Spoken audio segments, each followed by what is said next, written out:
Hi, my name is Lynn and this is the Darbin Orvar channel. Well, now when I have this built-in storage unit here, I have a lot of shelving space, which is a good problem to have. So today I'm going to be making a couple of cool boxes to help me organize some things. So let's get building. So I started out with measuring the length of my shelves, and they measure 17 inches. I'd like to be able to put 2 boxes on one shelf, so I figured 7.5 inches would be a good length for each box.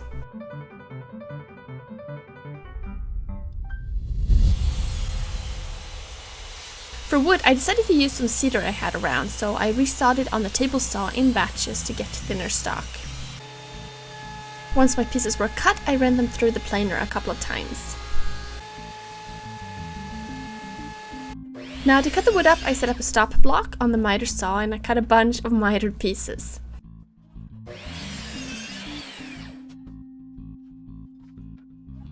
Once I was done with one cut, I changed the stop block to get the second size done.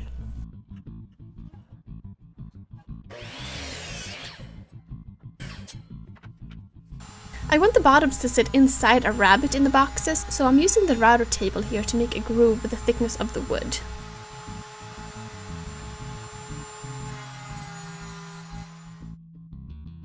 Time to glue the boxes together. I'm using some masking tape to secure the sides together. Then flip around, put down some glue, and fold the box together. This technique works really well with miter corners, which can be a little tricky to get right. Then just checking for square and repeating with the remaining 2 boxes.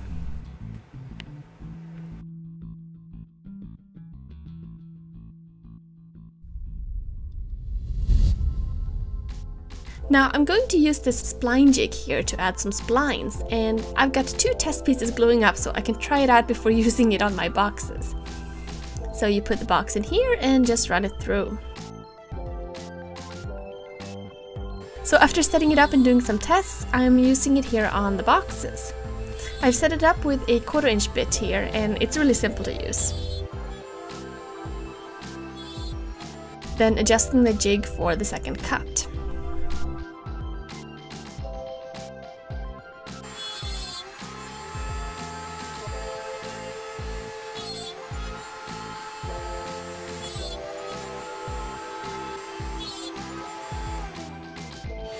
For the splines, I'm cutting up a piece of maple here, and I've got strips.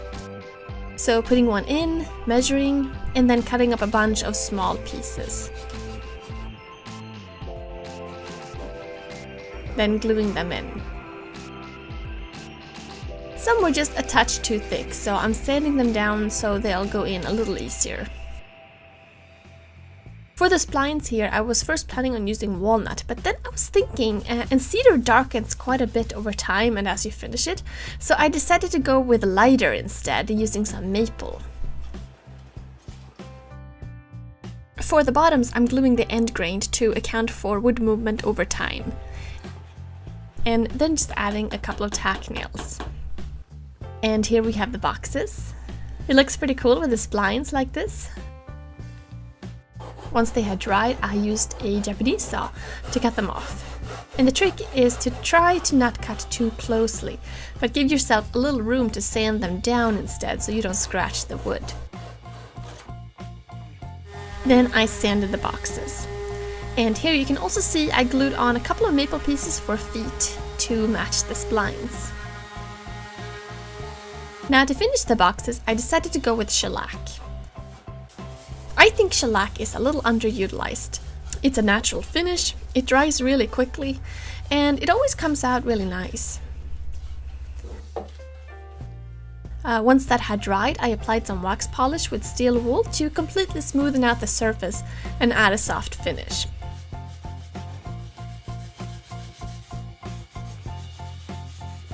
And then buffing it out.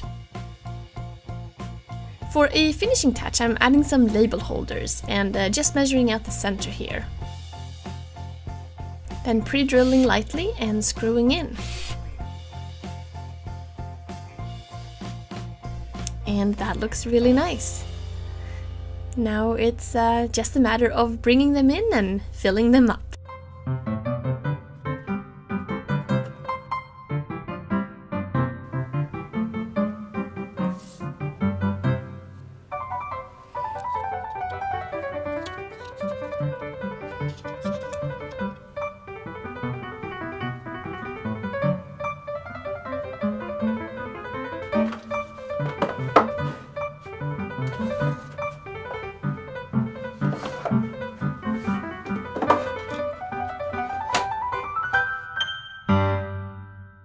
Okay, so the boxes are up and full of things and looking good.